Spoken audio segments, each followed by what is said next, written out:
দুঃখ এবং শক্তি, এই তিন হলো এই সংসারের ত্রিদেবের মতো। আমাদের জীবনে যা কিছু ঘটছে এই তিনটির ভিত্তির উপরেই হচ্ছে। আসলে এই সংসারের একটা নিয়ম আছে, যখনই আপনি কিছু লাভ করেন এই সংসার আপনার পরীক্ষা নেয়। এটা জানার জন্য আপনার পরীক্ষা নেয় যে আপনি যা কিছুই লাভ করেছেন আপনি কি আদৌ সেটার যোগ্য কিনা। ঠিক সেইভাবেই এই সুখ, দুঃখ এবং শক্তি আপনার পরীক্ষা নিয়ে থাকে। যখন সুখ আসে তখন সে আপনার পরীক্ষা নেয় যে আপনার মধ্যে অহংবোধ জাগ্রত হয়নি তো। যদি অহংবোধ চলে আসে তাহলে সুখ সেখানেই সঙ্গ ত্যাগ করে। দুঃখ আপনার ধৈর্যের পরীক্ষা নিতে থাকে, আর যদি আপনার মধ্যে ধৈর্য না থাকে তাহলে এটা আপনাকে আরো বেশি দুঃখের গভীর অন্ধকারে ঠেলে দেবে। সেখানে শক্তি পরীক্ষা নেয় আপনার বিনম্রতার। যদি আপনি বিনম্র না হন তাহলে হয় এই শক্তি আপনার সঙ্গ ত্যাগ করবে, নয় এই শক্তি বিনম্রতার অভাবে আপনার পতনের কারণ হতে পারে। এই সংসারে যে কোনো ব্যক্তি যিনি এই পরীক্ষায় উত্তীর্ণ হয়ে থাকেন এই জীবনে তিনি সাফল্য লাভ করেন। আসুন আমার সাথে ভালোবেসে বলুন, রাধা রাধা। মানুষের জীবনে উন্নতি লাভ করার জন্য তিনটি স্তম্ভের প্রয়োজন হয়। প্রথম স্তম্ভ শিক্ষা। এই শিক্ষা আমাদের জ্ঞান প্রদান করে। দ্বিতীয় স্তম্ভ ব্যবসা, যার দ্বারা আমরা ধন উপার্জন করি। তৃতীয় স্তম্ভ হলো আমাদের ঈশ্বর, আমাদের ইষ্ট। এনার সাথে যদি আমরা জুড়ে থাকতে পারি তাহলে এমন একটা মানসিক বল আপনি লাভ করবেন যেটা এই সংসারে আর কোথাও পাওয়া সম্ভব নয়। কিন্তু মানুষ অনেক সময় জীবনে এই তিনটি স্তম্ভ লাভ করা সত্ত্বেও সামনে অগ্রসর হতে পারেন না।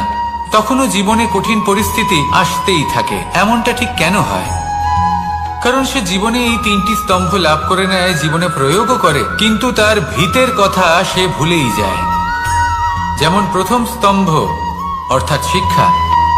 এই শিক্ষার আধার হলো শুভ চেতনা। যদি অন্তরে শুভ চেতনা না থাকে তাহলে এই শিক্ষার কোনো গুরুত্ব থাকে না। দ্বিতীয় স্তম্ভ ব্যবসা। পরিশ্রম করে উপার্জন করতে হবে এই কথাটা আমরা সবাই জানি এবং সবাই চেষ্টাও করি, কিন্তু ব্যবসা করতে করতে আমরা এটা ভুলে যাই আমাদের ব্যবহার কেমন হয়ে পড়েছে। এই ব্যবহার যদি শুভ হয় তাহলে আমাদের উপার্জন আস্তে আস্তে একটা স্থির জায়গায় এসে পৌঁছবে। এবং তৃতীয় স্তম্ভ আমাদের ভগবান। যদি ওনার স্মরণে আপনি যেতে চান তাহলে তার পূর্বে নিজের মা বাবাকে সেবা করুন, তাদের যত্ন করুন, তাদেরকে ভালোবাসুন, কারণ ওনারাই হলেন এই সংসারে আপনার সব থেকে বড় ইষ্ট। তাহলে তিন স্তম্ভের সাথে সাথে তাদের আধারকেও নিজের জীবনে প্রাধান্য দিন। কোনো সমস্যা আসবে না, জীবনে একের পর এক উন্নতি করবেন এবং এই মন প্রসন্ন হয়ে বলবে, রাধা রাধা। আমাদের জীবনে আমরা যখনই এমন কোনো মানুষের সাথে পরিচিত হই যে বয়সে, পদে এবং আর্থিক দিক থেকে আমাদের থেকে পিছিয়ে, তখন আমরা সবাই খুব হীন নজরে তাদের দিকে দেখি। মনেই করি না যে সেই ব্যক্তির নিজস্ব একটা অস্তিত্ব রয়েছে, তার নিজেরও একটা মাহাত্ম্য রয়েছে। আমাদের মনেই হয় না যে আমাদের সামনে দাঁড়িয়ে থাকার যোগ্যতা আছে তাদের। চলুন আপনাকে একটা প্রশ্ন করি, শূন্যের নিজস্ব মূল্য কোথায়? আপনি বলবেন কিছুই না। শূন্যের আবার নিজস্ব মূল্য কোথায়? কিন্তু যখন এই শূন্যই কোনো সংখ্যার সাথে এসে যুক্ত হয়ে যায়, কোনো অঙ্কের সাথে এসে যুক্ত হয়ে যায়, তখন তার মূল্য অনেক গুণ বৃদ্ধি পায়। অর্থাৎ এই শূন্যের মূল্য অবশ্যই আছে। আর আমাদের জীবনেও এমন কিছু ব্যক্তি থাকেন তাদের দেখে মনে হয় যে এদের কোনো মূল্যই নেই, কিন্তু যখন এই ব্যক্তি কারোর সাথে এসে জুড়ে যান তখন তার মূল্য সেই ব্যক্তির বৃদ্ধি ঘটায়। এই সংসারে এমন কোনো ব্যক্তি নেই যার কোনো মূল্য নেই। যদি আমরা ধনুকের কথা বলি তাহলে তার জন্য একটি দড়ির প্রয়োজন হয় যেটি প্রত্যঞ্চা হিসেবে ব্যবহৃত হয়। যদি এই প্রত্যঞ্চা না থাকে তাহলে ধনুকের কোনো মূল্যই থাকে না। যদি প্রত্যঞ্চা না থাকে তাহলে ধনুকের অস্তিত্ব অসম্পূর্ণ থেকে যায়। এই সংসারে যে কোনো ব্যক্তি হোক বা যে কোনো বস্তু হোক, প্রত্যেকের নিজস্ব একটি মূল্য আছে। তার সম্মান করুন, সামনে অগ্রসর হন, আর আমার সাথে ভালোবেসে বলুন রাধা রাধা। মানুষের এই সংসারে জীবনযাপন করার জন্য কিছু জিনিসের প্রয়োজন পড়ে। এমন কিছু আবেগ, এমন কিছু বস্তু আছে যেগুলো তার প্রয়োজন হয়, কিন্তু সব থেকে বেশি যে জিনিসটা তার প্রয়োজন হয় সেটা হলো সম্মানের। আমাদের ভালো লাগে যখন কেউ আমাদের সম্মান করে, আমরা কাউকে সম্মান করলে তারও সেটা ভালো লাগে। কিন্তু আপনি দেখবেন যে সংসারে বেশিরভাগ মানুষ দুটি মাপদণ্ডের ভিত্তিতে সম্মান করেন, হয় বয়স দেখে করেন বা উপার্জন দেখে, অর্থাৎ সেই ব্যক্তি কতটা উপার্জন করেন। এবার ভেবে দেখুন, এটা আবশ্যক নয় কারোর বয়স যদি বেশি হয় তার বুদ্ধিও ততটাই বেশি হবে। আবশ্যক এটাও নয় যে কোনো ব্যক্তি যদি অত্যন্ত ধনী হন বা তার মনও নির্মল হবে বা তিনি সৎকর্ম করবেন বা এমন কোনো কর্ম করবেন যাতে উনি সম্মান লাভ করতে পারেন। হতে পারে উনি ধনী কিন্তু দুশ্চরিত্র। সেই জন্য বয়স বা উপার্জন দেখে কোনো ব্যক্তিকে সম্মান করবেন না, কর্ম দেখুন। যদি গভীরভাবে ভেবে দেখেন তাহলে দেখবেন যদি কোনো মানুষ কোনো সৎকর্ম করেন তাহলে তার প্রতি হৃদয় থেকে সম্মান জাগ্রত হয়। এটাই হলো সেই সম্মান যা অর্জন করতে হবে। বয়স আজ আছে, কাল আরো বৃদ্ধি পাবে। উপার্জন আজ আছে, কাল সেটা কমে যেতেও পারে। কিন্তু যদি আপনি নিরন্তর শুভকর্ম করতে থাকেন তাহলে আপনি মৃত্যুর পরেও অমর হয়ে থাকবেন। আসুন আমার সাথে ভালোবেসে বলুন রাধা রাধা। ভয়ের সাথে আমরা সবাই পরিচিত, কষ্টও আমরা সবাই পেয়েছি। কখনো কখনো আমরা অসুস্থ হয়ে পড়ি, আর এমন সময় হলে মাতার মমতা, কখনো বাবার স্নেহ, কখনো বন্ধুদের পাশে থাকার অনুভূতি আমাদের রোগ নিরাময়ে সাহায্য করে। কখনো যদি আমরা নিরাশ হয়ে পড়ি, তখন যদি আমাদের কোনো আপনজন আমাদের দুটো ভালো কথা বলে তখন আমাদের মনোবল বেড়ে যায়। ঠিক তেমন সংসারের এই রঙ্গমঞ্চে যদি আপনি পীড়িত অনুভব করেন, কিছু শুভ কথা আলোচনা করুন, কিছু স্তুতি গান করুন, কিছু মুহূর্তের জন্য হলেও নিজের ইষ্টদেবের কথা স্মরণ করুন আর প্রার্থনা করুন। সাহস বাড়বে, শক্তিও বৃদ্ধি পাবে এবং সামনে এগিয়ে চলার পথও দেখতে পাবেন। তখন এই মন প্রসন্ন হয়ে বলবে রাধা রাধা। মানুষের জীবনে উন্নতি লাভ করার জন্য তিনটি স্তম্ভের প্রয়োজন হয়। প্রথম স্তম্ভ শিক্ষা। এই শিক্ষা আমাদের জ্ঞান প্রদান করে। দ্বিতীয় স্তম্ভ ব্যবসা, যার দ্বারা আমরা ধন উপার্জন করি। তৃতীয় স্তম্ভ হলো আমাদের ঈশ্বর, আমাদের ইষ্ট। এনার সাথে যদি আমরা জুড়ে থাকতে পারি তাহলে এমন একটা মানসিক বল আপনি লাভ করবেন যেটা এই সংসারে আর কোথাও পাওয়া সম্ভব নয়। কিন্তু মানুষ অনেক সময় জীবনে এই তিনটি স্তম্ভ লাভ করা সত্ত্বেও সামনে অগ্রসর হতে পারেন না। তখনও জীবনে কঠিন পরিস্থিতি আসতেই থাকে। এমনটা ঠিক কেন হয়? কারণ সে জীবনে এই তিনটি স্তম্ভ লাভ করে নেয়, জীবনে প্রয়োগও করে, কিন্তু তার ভিতের কথা সে ভুলেই যায়। যেমন প্রথম স্তম্ভ অর্থাৎ শিক্ষা। এই শিক্ষার আধার হলো শুভ চেতনা। যদি অন্তরে শুভ চেতনা না থাকে তাহলে এই শিক্ষার কোনো গুরুত্ব থাকে না। দ্বিতীয় স্তম্ভ ব্যবসা। পরিশ্রম করে উপার্জন করতে হবে, এই কথাটা আমরা সবাই জানি এবং সবাই চেষ্টাও করি। কিন্তু ব্যবসা করতে করতে আমরা এটা ভুলে যাই আমাদের ব্যবহার কেমন হয়ে পড়েছে। এই ব্যবহার যদি শুভ হয় তাহলে আমাদের উপার্জন আস্তে আস্তে একটা স্থির জায়গায় এসে পৌঁছবে। এবং তৃতীয় স্তম্ভ আমাদের ভগবান। যদি ওনার স্মরণে আপনি যেতে চান তাহলে তার পূর্বে নিজের মা বাবাকে সেবা করুন, তাদের যত্ন করুন, তাদেরকে ভালোবাসুন, কারণ ওনারাই হলেন এই সংসারে আপনার সব থেকে বড় ইষ্ট। তাহলে তিন স্তম্ভের সাথে সাথে তাদের আধারকেও নিজের জীবনে প্রাধান্য দিন। কোনো সমস্যা আসবে না, জীবনে একের পর এক উন্নতি করবেন এবং এই মন প্রসন্ন হয়ে বলবে, রাধা রাধা। সুখ, দুঃখ এবং শক্তি, এই তিন হলো এই সংসারের ত্রিদেবের মতো। আমাদের জীবনে যা কিছু ঘটছে এই তিনটির ভিত্তির উপরেই হচ্ছে। আসলে এই সংসারের একটা নিয়ম আছে, যখনই আপনি কিছু লাভ করেন এই সংসার আপনার পরীক্ষা নেয়। এটা জানার জন্য আপনার পরীক্ষা নেয় যে আপনি যা কিছুই লাভ করেছেন আপনি কি আদৌ সেটার যোগ্য কিনা। ঠিক সেইভাবেই এই সুখ, দুঃখ এবং শক্তি আপনার পরীক্ষা নিয়ে থাকে। যখন সুখ আসে তখন সে আপনার পরীক্ষা নেয় যে আপনার মধ্যে অহংবোধ জাগ্রত হয়নি তো। যদি অহংবোধ চলে আসে তাহলে সুখ সেখানেই সঙ্গ ত্যাগ করে। দুঃখ আপনার ধৈর্যের পরীক্ষা নিতে থাকে, আর যদি আপনার মধ্যে ধৈর্য না থাকে তাহলে এটা আপনাকে আরো বেশি দুঃখের গভীর অন্ধকারে ঠেলে দেবে। সেখানে শক্তি পরীক্ষা নেয় আপনার বিনম্রতার। যদি আপনি বিনম্র না হন তাহলে হয় এই শক্তি আপনার সঙ্গ ত্যাগ করবে, নয় এই শক্তি বিনম্রতার অভাবে আপনার পতনের কারণ হতে পারে। এই সংসারে যে কোনো ব্যক্তি যিনি এই পরীক্ষায় উত্তীর্ণ হয়ে থাকেন এই জীবনে তিনি সাফল্য লাভ করেন। আসুন আমার সাথে ভালোবেসে বলুন, রাধা রাধা।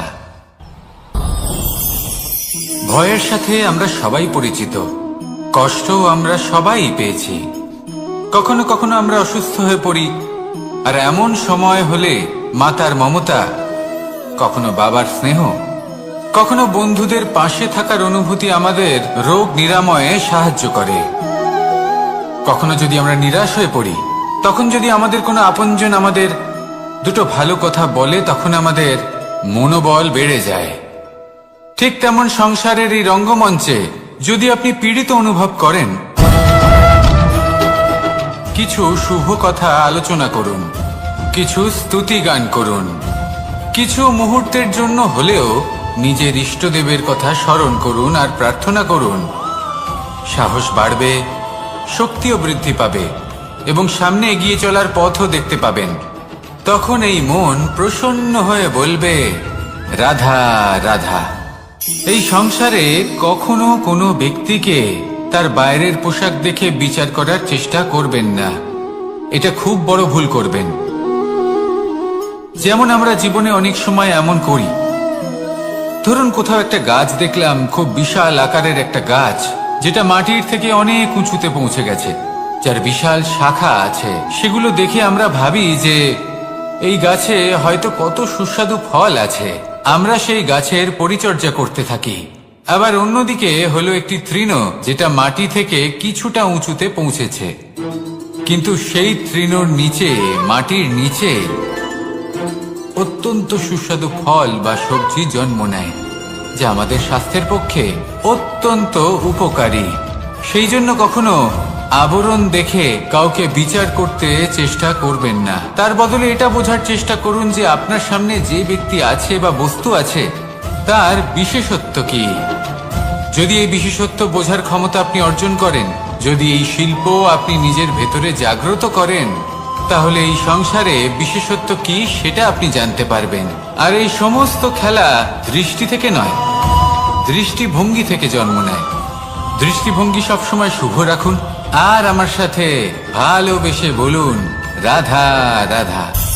যখন আমরা কোনো বনে প্রবেশ করি তখন এই সবুজ ঘাস দেখে, এই কোমল ঘাস দেখে আমাদের মন প্রফুল্ল হয়ে ওঠে। ভিন্ন ভিন্ন প্রজাতির ফুল, ভিন্ন ভিন্ন রঙের ফুল দেখে এই মন আনন্দে ভরে ওঠে। এখানে শিশুরা আনন্দ লাভ করে, বড়রা ভোজন গ্রহণ করেন, কথাবার্তা বলেন, হাঁটাহাঁটি করে বেড়ান। এবার ভেবে দেখুন, যখন এই উপবনের নির্মাণ হয়েছিল সেই সময় যদি এই মাটিকে সঠিকভাবে খনন না করা হতো, যদি তাতে সঠিকভাবে বীজ রোপণ না করা হতো, যদি কোনো সংঘর্ষ না হতো, পরিশ্রম না করা হতো, যদি চলতে চলতে পায়ে কাঁটা না বিঁধে যেত, তাহলে এই সুন্দর বন দেখে আমরা কি এই আনন্দ লাভ করতে পারতাম? কখনোই নয়। ধরুন কোনো নদীর তটে সুন্দর একটি বন আছে, সেই বনের আনন্দ লাভ করতে গেলে আপনাকে সেই নদী পার করতেই হবে। যদি সুখের নদীর কাছে পৌঁছতে চান তাহলে তটে যে কাঁটা রয়েছে সেগুলোর সাথে সংঘর্ষ করতেই হবে। এই সংসারে যদি আপনি সুখ লাভ করতে চান তাহলে সুখ লাভের এই যাত্রা শুরু করতে হবে সংঘর্ষ দ্বারা। তাহলে সংঘর্ষকে স্বাগত জানান, এর পেছনেই সুখ রয়েছে যা আপনার জন্য অপেক্ষা করছে। এবার হাসুন আর আমার সাথে ভালোবেসে বলুন, রাধা রাধা। মানুষ সুখী জীবন যাপনের প্রতি এতটাই অভ্যস্ত হয়ে পড়ে যে একটা ছোট্ট সমস্যা এলেই সে সবার থেকে সাহায্য চাইতে শুরু করে দেয়। সে সাহায্য লাভও করে এবং সেই সংকট থেকে সে বেরিয়েও আসে। কিন্তু এই সাহায্য কিছু মুহূর্তের, আর কিছু মুহূর্তের হলো এই দুঃখ। এই দুই মুহূর্তের সাহায্যের জন্য আজীবন আপনি তার কাছে ঋণী হয়ে থাকেন। আর মানবিকতার খাতিরে আপনার মনে কৃতজ্ঞতা জেগে ওঠে, আর সেই কৃতজ্ঞতা বোধ হলো যে আপনি কখনো সেই ব্যক্তিকে ছাপিয়ে যেতেই পারবেন না। সেই জন্য জীবনে সবসময় চেষ্টা করবেন নিজেকে প্রস্তুত রাখতে সেই সব সমস্যার জন্য, সেই সব বাধার জন্য যেগুলো আপনার জীবনে আসতে পারে। ততক্ষণ সাহায্য চাইবেন না যতক্ষণ না অন্য কোনো পথ না থাকছে। সাহায্য চাওয়া অনুচিত নয়, কিন্তু সাহায্য চাইলে এবং সাহায্য পেলে আপনি আজীবন কৃতজ্ঞ এবং ঋণী হয়ে থাকবেন। আর তারপর একদিন আপনি পরিবর্তন দেখতে পাবেন যে কিভাবে আপনি ছোট ছোট সমস্যার জন্য সাহায্য না চেয়ে বড় বড় সমস্যার সম্মুখীন হতে প্রস্তুত হয়ে গেছেন। এটাই হলো সংসারের নীতি। এটাই পালন করুন আর আমার সাথে ভালোবেসে বলুন, রাধা রাধা। আপনি কখনো কাউকে পর্বতে আরোহণ করতে দেখেছেন? বা আপনি কখনো নিজে কোনো পর্বতে আরোহণ করেছেন? করে থাকলে আপনি এই বিষয়ে অবশ্যই জানবেন যে যখন আমরা শিখরের দিকে এগোই, ওপরের দিকে এগিয়ে চলি, তখন আমাদের একটু ঝুঁকে পথ চলতে হয়। তখনই আমরা সেই পর্বত আরোহণ করতে পারি। কিন্তু যে ব্যক্তি নিচের দিকে ফিরে আসছেন তিনি কিন্তু ঝুঁকে চলেন না, তিনি দৃঢ়ভাবে সোজা হয়ে নিচে নামেন। এই ভারসাম্য বজায় রাখার এই খেলাতে সংসারের একটা সার লুকিয়ে রয়েছে। যদি আপনিও জীবনে উঁচুতে উঠতে চান, শিখরে পৌঁছতে চান, তাহলে আপনাকেও নত হয়ে বিনম্র হয়ে সামনে এগোতে হবে। সেখানে যদি আপনি বুক চিতিয়ে উদ্ধতভাবে অহংকার বোধ নিয়ে চলতে থাকেন, সেখান থেকেই আপনাকে নিচে নামতে হবে। কোনো ব্যক্তি তার বিনম্র স্বভাব দেখেই বোঝা যায় যে সেই ব্যক্তি সাফল্যের শিখর দেশে আরোহণ করছে নাকি নিচে তথা খাদের দিকে যাত্রা করছে। তাই সবসময় বিনম্র থাকুন, শ্রেষ্ঠ কর্ম করুন, পরিশ্রম করুন আর আমার সাথে ভালোবেসে বলুন, রাধা রাধা। মানুষের জীবনে স্বচ্ছতার একটা আলাদা গুরুত্ব আছে। যদি আপনি নিজেকে স্বচ্ছ রাখেন তাহলে আপনার নিজেরও ভালো লাগবে, সামনের ব্যক্তিরও ভালো লাগবে, একটা অন্যরকম প্রভাব পড়বে। কিন্তু একজন শ্রেষ্ঠ ব্যক্তি কিভাবে হয়ে ওঠা সম্ভব? যার মধ্যে গুণ আছে, শিক্ষা আছে, শুভ চেতনা আছে, যিনি সৎকর্ম করেন। কিভাবে হব সেই ব্যক্তি যার মধ্যে জ্ঞান আছে? শুধুমাত্র স্বচ্ছ থাকলে তো তা হওয়া সম্ভব নয়।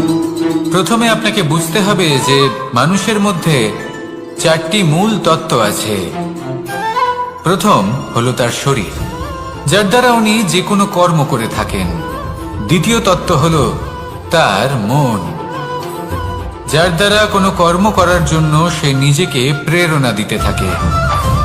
তৃতীয় তত্ত্ব হলো বুদ্ধি, যে কর্ম আমরা করতে চাই, যে লক্ষ্যে আমরা পৌঁছতে চাই, সেটা আমরা কিভাবে কোন পথে করব সেটা স্থির করা যায় বুদ্ধি দিয়ে। আর চতুর্থ তত্ত্ব হলো আত্মা। আত্মা হলো এমন এক তত্ত্ব যার কোনো সমাপ্তি নেই। আত্মা হলো অজয়, কিন্তু এরও শুদ্ধিকরণের প্রয়োজন হয়। এই চারটি তত্ত্বের শুদ্ধিকরণ করতে থাকুন, এতে নির্মল রাখুন, শুদ্ধ রাখুন। এবং এটা কিভাবে হবে?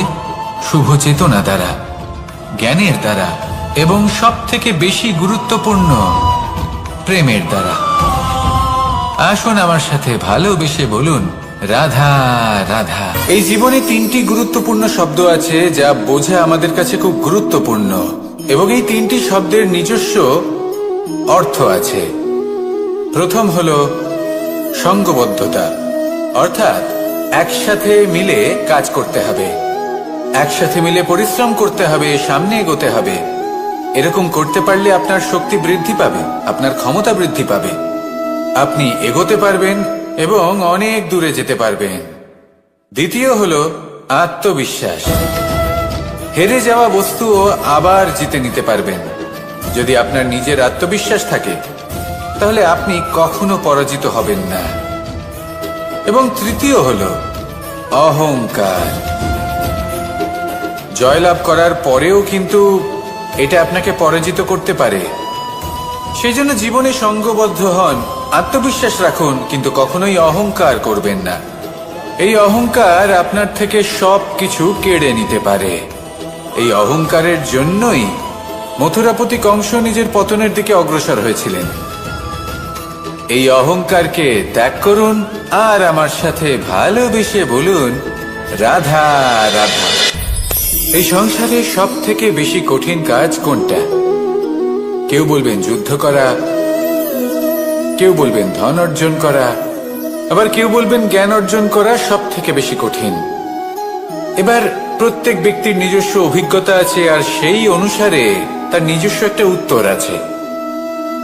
সাধারণভাবে দেখতে গেলে এই সংসারে সব থেকে কঠিন হলো তপস্যা করা, অর্থাৎ সব কিছু ত্যাগ করে তপস্যায় নিজেকে বিলীন করে দেওয়া। এবার এর থেকে বেশি কঠিন এই সংসারে আর কি বা হতে পারে? এই সংসারে, এই সমাজে, নিজের পরিবারের মধ্যে থেকেও ধৈর্য ধরে সামনে অগ্রসর হওয়া, এটা হলো সব থেকে কঠিন কাজ। কারণ যখন আপনি তপস্যা করেন তখন সেখানে আপনার ধৈর্য ভাঙার মতো কেউ থাকেন না, না কোনো বন্ধু, না কোনো আত্মীয়, না কোনো শত্রু, কেউ না। কিন্তু যখন আপনি এই সমাজে, এই পরিবারে থাকেন, কোনো না কোনো ব্যক্তি এসে আপনার ধৈর্যের বাঁধ ভেঙে দেওয়ার ক্ষমতা রাখেন। তারা আপনার ধৈর্যের বাঁধ ভেঙে দেয়, আর কখনো কখনো তারা অনিচ্ছাকৃতভাবেই সেটা করে থাকেন। কারণ তাদের মানসিকতা আপনার থেকে আলাদা, তাদের কর্ম আপনার থেকে আলাদা, তাদের দৃষ্টিভঙ্গি আপনার থেকে আলাদা, জীবন যাপন আপনার থেকে আলাদা। সেক্ষেত্রে আপনি ধৈর্যচ্যুত হন, প্রসন্নতা আপনার থেকে ছিনিয়ে নেওয়া হয়। সেই জন্য এই সংসারে, এই পরিবারের থেকেও ধৈর্য ধরে সামনে অগ্রসর হওয়া কোনো পর্বতের শিখরে গিয়ে তপস্যা করার থেকেও অনেক বেশি কঠিন। আর যে ব্যক্তি এই সমাজেই, এই পরিবারে, সেই সকল মানুষের মধ্যে থেকে গিয়েও ধৈর্য ধরে অগ্রসর হতে থাকেন, যারা এই কাজটা শিখে নিতে পারেন, তারাই কিন্তু জীবনে আনন্দ লাভ করতে পারেন। এই ধৈর্যই শেষে আপনার জীবনে প্রসন্নতা বহন করে আনবে। তাই ধৈর্য ধরে জীবনের পথে অগ্রসর হন আর আমার সাথে ভালোবেসে বলুন, রাধা রাধা। আমরা যখনই কোনো গাছের চারা রোপণ করি তখন সবার আগে পরীক্ষা করে দেখি যে যেখানে আমরা চারা রোপণ করতে চলেছি সেখানকার মাটি আদৌ উর্বর কিনা, সেই মাটি সেই চারাকে বাড়তে সাহায্য করবে কিনা। যখন একটা চারা রোপণের আগে আমরা এত কিছু ভাবতে পারি, তাহলে কাউকে বিশ্বাস করার আগে আমরা কেন ভাবি না? জীবনে কখনো এই বিশ্বাসরূপী চারা কোথাও রোপণ করার আগে বোঝার চেষ্টা করুন যে যার ওপর আপনি বিশ্বাস করতে চলেছেন সে কি আদৌ আপনার বিশ্বাসের যোগ্য কি না। ভেবে দেখুন সেই ব্যক্তি ভবিষ্যতে গিয়ে আপনার বিশ্বাস ভাঙতে পারে কিনা। এটাও ভেবে দেখুন যে যাকে আপনি বিশ্বাস করতে চলেছেন তাকে আপনি বিশ্বাস করলে নিজের জীবনের উদ্দেশ্যে আপনি অগ্রসর হতে পারবেন কিনা। আর তার জন্য প্রয়োজন সঠিক সিদ্ধান্ত, পরখ করা, কোনটা উচিত কোনটা অনুচিত সেটা বোঝা। আর তাতে কিন্তু আপনি সন্দেহবাতিক হবেন না, তাতে আপনি আরো নিপুণ হয়ে উঠবেন। তাই যদি আপনি নিপুণ হয়ে উঠতে চান তাহলে বোঝার চেষ্টা করুন, পরখ করে দেখুন, কোনটা উচিত কোনটা অনুচিত বুঝুন, আর বিশ্বাস তখনই করুন যখন আপনি 100% নিশ্চিত হবেন যে সে বিশ্বাসের যোগ্য।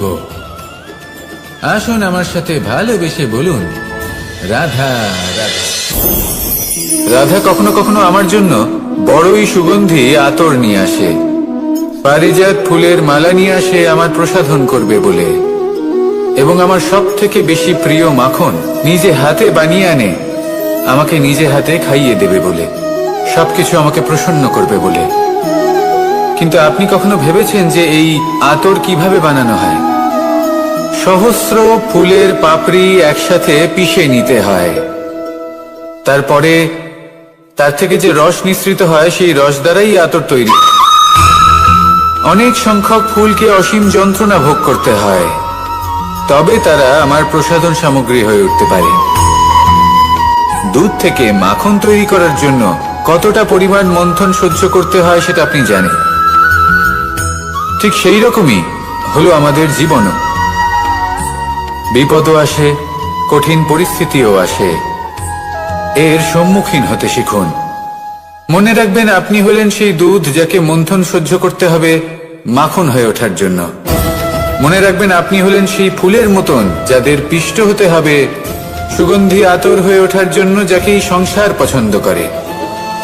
কখনো কখনো জীবনে আপনার সাথে খারাপ শুধুমাত্র এই কারণে ঘটে যাতে আপনার শ্রেষ্ঠ রূপ এই সংসারের সামনে আসতে পারে। শুধুমাত্র কঠিন পরিস্থিতি এবং বিপদকে একটা সুযোগ হিসেবে দেখার চেষ্টা করুন। আপনার জন্য এই সংসার বদলে যাবে, সংসারকে দেখার দৃষ্টিভঙ্গি পাল্টে যাবে, আপনার ভাগ্য পাল্টে যাবে, আর এই মন প্রসন্ন হয়ে বলবে, রাধা রাধা। পাশা নামক এই খেলাটি আপনারা নিশ্চয়ই খেলেছেন, না খেলে থাকলে দেখেছেন, আর যদি দেখেও না থাকেন তাহলে নিশ্চিত রূপে শুনেছেন। মহাভারতের এই মহাযুদ্ধ কোথাও না কোথাও এই পাশা নামক খেলার কারণে হয়েছিল। পাশার এই বিচিত্র খেলা, দান, এইসবের কারণে কেউ নিজের মাথায় রাজ মুকুট পরিধান করেছিলেন, আবার সেখানে এই পরাজিত হওয়ার জন্য কাউকে বনবাসও ভোগ করতে হয়েছিল। কিন্তু এই খেলা সমাপ্ত হওয়ার পরে সমস্ত ঘুঁটি আর এই পাশার ছক একই পুটলিতে স্থান পেল। এটাই হলো আমাদের জীবন। এই সংসারে আমরা জয় পরাজয়ের বিষয়ে এতটাই ভাবি, এত চিন্তা করি যে এই জীবনের খেলার আনন্দটাই উপভোগ করতে পারি না। আর অবশেষে কি হয়? কেউ জয়ী হন, কেউ পরাজিত হন, কিন্তু দুজনেই একই স্থানে পৌঁছে যান। প্রত্যেক ব্যক্তি মৃত্যুর পরে একটি নির্দিষ্ট স্থানেই পৌঁছতে বাধ্য, কিন্তু ততক্ষণ এই জীবন, এই খেলা, তার আনন্দ উপভোগ করুন।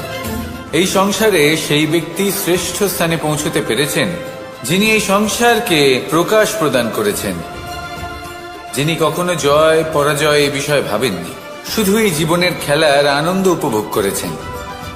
এটাই আপনিও করুন, আর আমার সাথে ভালোবেসে বলুন, রাধা রাধা। প্রত্যেক মানুষ নিজের জীবনে দুঃখ অনুভব করেন। প্রত্যেকের দুঃখ আলাদা হতে পারে। কারোর মনে এই দুঃখ থাকে যে সে তার বাবা মায়ের সব ইচ্ছে পূরণ করতে পারেননি। কেউ এটা ভেবে দুঃখ পান যে সে চিরকাল সদাচার করেছেন, সৎকর্ম করেছেন, কিন্তু তাও তাকে দুরাচারী বলে মনে করা হয়। কেউ এটা ভেবেও দুঃখ পান যে তার সামনে যে ব্যক্তি রয়েছেন তার চোখে তিনি শত্রু হয়ে উঠেছেন বা দুষ্ট হয়ে উঠেছেন, যেখানে তিনি হয়তো কোনো অনুচিত কাজই করেননি। এবার এই সমস্ত বিষয় নিয়ে ভেবে নিজের ব্যক্তিত্ব নিয়ে সন্দেহ প্রকাশ করবেন না। যদি নিজের ব্যক্তিত্ব নিয়ে কোনো সন্দেহ থেকে থাকে তাহলে কর্ম সংক্রান্ত প্রশ্ন করুন যে আপনি যা করেছেন তাতে কি উচিত ছিল, কি অনুচিত ছিল। যেটা প্রয়োজন সেটা এটা বোঝার যে আপনার অন্তর্মন, আপনার বিবেক আপনাকে কি বলছে, আর আপনার অন্তর্মন আর আপনার বিবেক আপনাকে যেটা করতে বলবে শুধু সেটাই করুন। আর তারপরে এই সংসার কি বলবে, কি ভাববে সেসব নিয়ে ভাবতে যাবেন না, কারণ এই সংসার তো ঈশ্বরকেও প্রশ্ন করে থাকে, ঈশ্বরকেও দোষী মনে করে।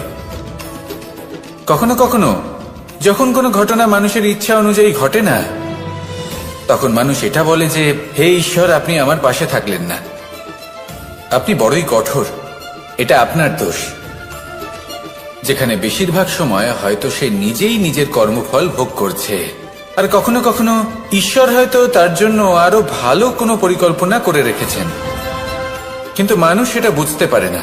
তাই দিনের শেষে যেটা প্রয়োজন সেটা হলো নিজের মনের কথা বুঝতে হবে। আপনার বিবেক কি বলছে শুধু সেটাই করুন, আর সামনে এগোতে থাকুন। আমার সাথে ভালোবেসে বলুন, রাধা রাধা। পরিবর্তন, এটা হলো সৃষ্টির অমূল্য নিয়ম। এই সংসারে সবকিছু সময়ান্তরে পরিবর্তিত হয়, এই সময়ও পরিবর্তিত হয়। পরিবর্তন চিরকাল হয়ে এসেছে আর চিরকাল হতে থাকবে, কিন্তু এবার আমরা সেই পরিবর্তন কিভাবে লাভ করব যেটা আমাদের প্রয়োজন, যেটা আমরা চাই। আমরা জীবনে বিকাশ চাই। এই বিকাশ কিভাবে লাভ করতে পারি? এই প্রকৃতি কিন্তু আমাদের অত্যন্ত উত্তম উদাহরণ দিয়ে বুঝিয়েছে। একটি বিন্দুর উদাহরণ দিয়েছে যা ভবিষ্যতে একটা বিশাল নদীর আকার ধারণ করে। এটা কিভাবে হয়?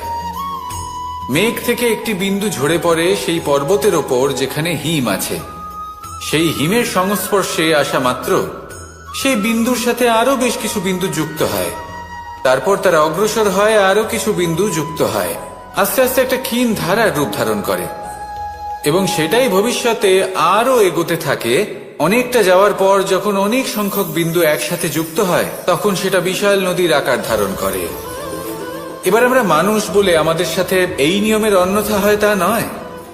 আমরাও এই প্রকৃতির অংশ, আমাদের ক্ষেত্রেও একই নিয়ম প্রযোজ্য। যখন পরিশ্রম করে অনেক সংখ্যক বিন্দু আমরা একত্রিত করব, তখনই পরিবর্তনের নদী প্রবাহিত হবে। প্রয়োজন হল নিরন্তর পরিশ্রম করা এবং ধৈর্য ধরা। এটা করতে থাকুন, জীবনে সবকিছু লাভ করতে পারবেন, কারণ প্রকৃতি আমাদের এটাই শিখিয়েছে, আর আমরা এই ব্রহ্মরই একটি অংশ, যার দ্বারা এই ব্রহ্মাণ্ড নির্মিত। আসুন আমার সাথে ভালোবেসে বলুন, রাধা রাধা। কখনো এই প্রকৃতির দিকে তাকিয়ে থাকবেন। এই প্রকৃতি অনেক ধরনের শিক্ষা দেয়। কোন একটা গাছকে দেখুন কিভাবে সে মাটি থেকে জল শুষে নেয়। সে ঝড় হোক বা হোক কড়া রোদ সব সহ্য করে, এবং অবশেষে সে ফল ধারণ করে। আর সেই ফল উৎপন্ন করার পরে সে ফল কিন্তু সে নিজে গ্রহণ করে না, এই সংসারকে প্রদান করে, যাতে পশু পাখি মানুষ তারা এই ফল গ্রহণ করে শক্তিশালী হয়ে উঠতে পারে, সুস্থ থাকতে পারে। সেভাবেই নদী, সরোবর এরা নিজেরাও কিন্তু নিজেদের জল গ্রহণ করে না, মাটিকে প্রদান করে, পশু পাখিকে প্রদান করে। সূর্য নিজেও নিজের জন্য প্রজ্বলিত হয় না,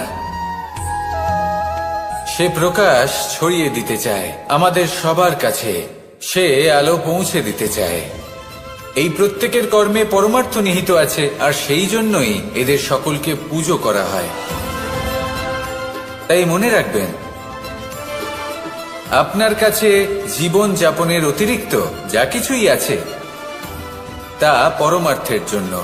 তাহলে তার সদ্ব্যবহার করুন, আর আমার সাথে ভালোবেসে বলুন, রাধা রাধা।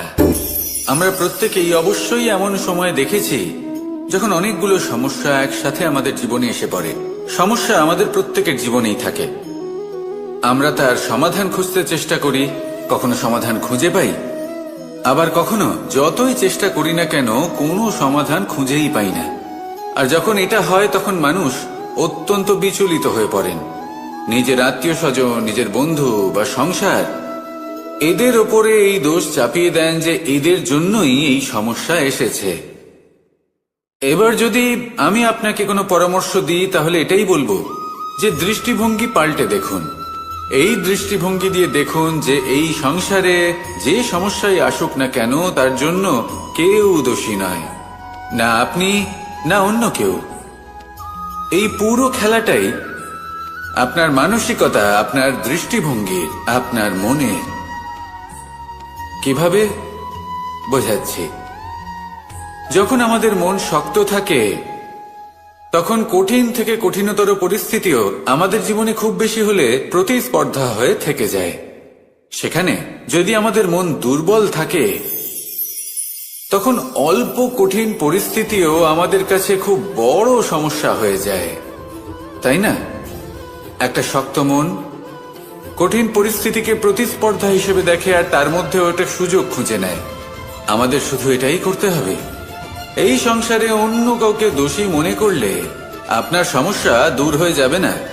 সেই জন্য এই সংসারকে দোষ দেওয়ার বদলে এই সমস্যার মূলে চলে যান, সেটাকে বুঝুন, নিজের এই মনকে শক্ত করে তুলুন। যদি আপনার মন শক্তিশালী হয়, তাহলে এই সংসারে অনেক বড় বড় কঠিন থেকে কঠিনতর পরিস্থিতিও যদি আসে, আপনার জীবনে যতই বড় বড় সমস্যা আসুক না কেন, আপনার লক্ষ্য লাভে বাধা দিতে পারবে না। আসুন আমার সাথে ভালোবেসে বলুন, রাধা রাধা। আমরা সবাই পাথর দেখেছি, পর্বতও দেখেছি, শুকনো পাতাও দেখেছি, শ্যামল বনানীও দেখেছি। কখনো ভেবেছেন পাথরের অস্তিত্ব কিন্তু ততক্ষণ পর্যন্ত যতক্ষণ সে পর্বতের গায়ে আটকে থাকে। যখন সেই পর্বত থেকে সেই পাথর ভিন্ন হয়ে যায় ও নিজের অস্তিত্ব হারিয়ে ফেলে, আস্তে আস্তে কখনো পাথর কেটে বা কখনো পিষ্ট হয়ে সেই পাথর আস্তে আস্তে মাটিতে পরিণত হয় এবং পূর্ণরূপে নিজের অস্তিত্ব হারিয়ে ফেলে। এটাই পাতার সাথেও হয়। এই পাতা যতক্ষণ গাছের ডালের সাথে যুক্ত ততক্ষণ তার অস্তিত্ব থাকে। যখনই ডাল থেকে বিচ্ছিন্ন হয়, সেও নিজের অস্তিত্ব হারিয়ে ফেলে। আর এটাই আমাদের সাথেও হয়। যতক্ষণ আমরা নিজেদের আপনজনের সাথে যুক্ত থাকি, আমাদের অস্তিত্ব বজায় থাকে। যখন আপনজনদের সাথে সম্পর্ক ছিন্ন করি, তখন আমরাও আমাদের অস্তিত্ব হারিয়ে ফেলি। এবার এই সংসারের প্রত্যেক ব্যক্তি স্বতন্ত্র থাকতে চান, আর অনেক ব্যক্তি স্বতন্ত্র থাকবেন বলে আপনজনদের দূরে করে দেন আর তাদের সাথে এই সম্পর্ক ছিন্ন করেন। এটা কি সত্যি প্রয়োজন? আপনজনদের সাথে সম্পর্ক ছিন্ন করে নিজের অস্তিত্ব হারিয়ে ফেলা প্রয়োজনীয়, নাকি আপনজনদের সাথে সম্পর্ক বজায় রেখে নিজেদের স্বতন্ত্র করে রাখা সেটা আবশ্যক? নির্বাচন আপনারই। আসুন আমার সাথে ভালোবেসে বলুন, রাধা রাধা। আপনি কি কখনো নৌকা যাত্রা করেছেন? করে না থাকলেও নিশ্চয়ই দেখেছেন যে এই জল যা নিজের অন্তরে সব কিছু সমাহিত করে নিতে পারে, এই নৌকা সেই জলের ওপরেই ভেসে থাকে। নদীর স্রোত কাটিয়ে সে সামনে অগ্রসর হয়। কিন্তু যদি এই নৌকায় কোনো ছিদ্র হয়, তাহলে কিন্তু সেই নৌকা ডুবে যাবে। আর এতে কোনো তফাৎ হবে না যে সেই ছিদ্র ছোট নাকি বড়, নৌকা ডুবে যাবে। এই ছিদ্র হলো আমাদের জীবনে আমাদের অপগুণ, আমাদের দোষ, আমাদের বিকার। কখনো এটা ভাববেন না যে এই দোষ খুবই ছোট, এতে কিছুই যাবে আসবে না। না, সেই ছোট দোষ, সেই ছোট বিকার, যদি সেটাকে শুধরে না নেন, তাহলে সেটা আপনাকে আপনার পতনের দিকে নিয়ে যাবে। শেষ পর্যন্ত এটা আপনার উপর নির্ভরশীল যে আপনি কি চান। আপনার জীবনের এই নৌকা এভাবেই ডুবে যেতে দেখবেন, নাকি নিজেকে শুধরে নিয়ে সেই নৌকার সেই ছিদ্রটাকে ভরিয়ে তুলতে চাইবেন? নির্বাচন আপনার। আসুন আমার সাথে ভালোবেসে বলুন, রাধা রাধা। জল, জলই পৃথিবীতে বেঁচে থাকার জন্য আবশ্যক তো বটেই, কিন্তু এই জল আমাদের একটা অত্যন্ত গুরুত্বপূর্ণ শিক্ষা প্রদান করে। কখনো এই জলকে দেখেছেন? যে পরিস্থিতিতে এই জল প্রবাহিত হোক না কেন, এর উপর যা কিছুই প্রভাব থাকুক না কেন, এর পথে যতই বাধা আসুক না কেন, তার মধ্যে থেকে ও নিজের পথ ঠিক বের করে নেয়, কিন্তু নিজের প্রবাহ থামতে দেয় না, ক্রমাগত অগ্রসর হতে থাকে।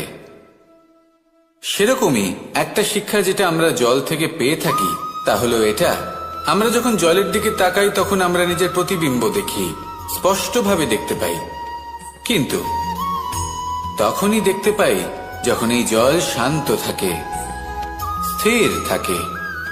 যদি এই জল অশান্ত হয়ে থাকে, স্থির না হয়, তাহলে আমরা এতে নিজের প্রতিবিম্ব দেখতে পাই না।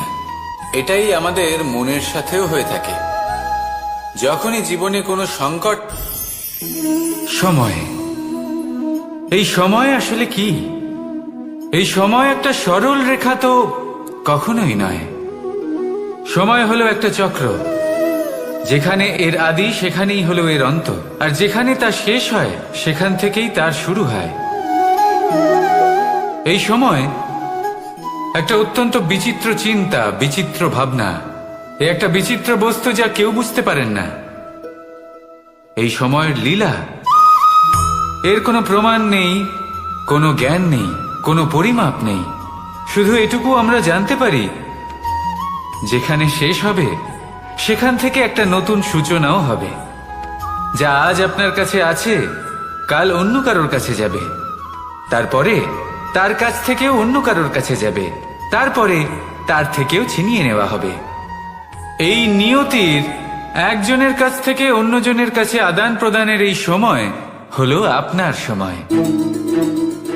এই সময়ের সদ্ব্যবহার করুন, এই সময়কে বাঁচুন। আপনাকে শুধু এটাই সুনিশ্চিত করতে হবে যে আপনি কোন পক্ষে আছেন। আর সত্যি বলতে কি, আপনার জীবনের পরিণাম নির্ভর করে আপনার নির্বাচনের ওপর। আপনি কোন পক্ষ নির্বাচন করছেন। তাহলে মনে রাখবেন, জীবনে সেই পক্ষই নির্বাচন করবেন যা চয়ন করার পরে আপনি সুখ অনুভব করবেন, আপনি সন্তোষ লাভ করবেন, প্রসন্নতা লাভ করবেন। আর আমি এটাই সুনিশ্চিত করব যে এই পক্ষ যেন শান্তির পক্ষ হয়, এই পক্ষই যেন প্রেমের পক্ষ হয়। তাহলে চিন্তা করবেন না, আর আসুন আমার সাথে ভালোবেসে বলুন, রাধা রাধা।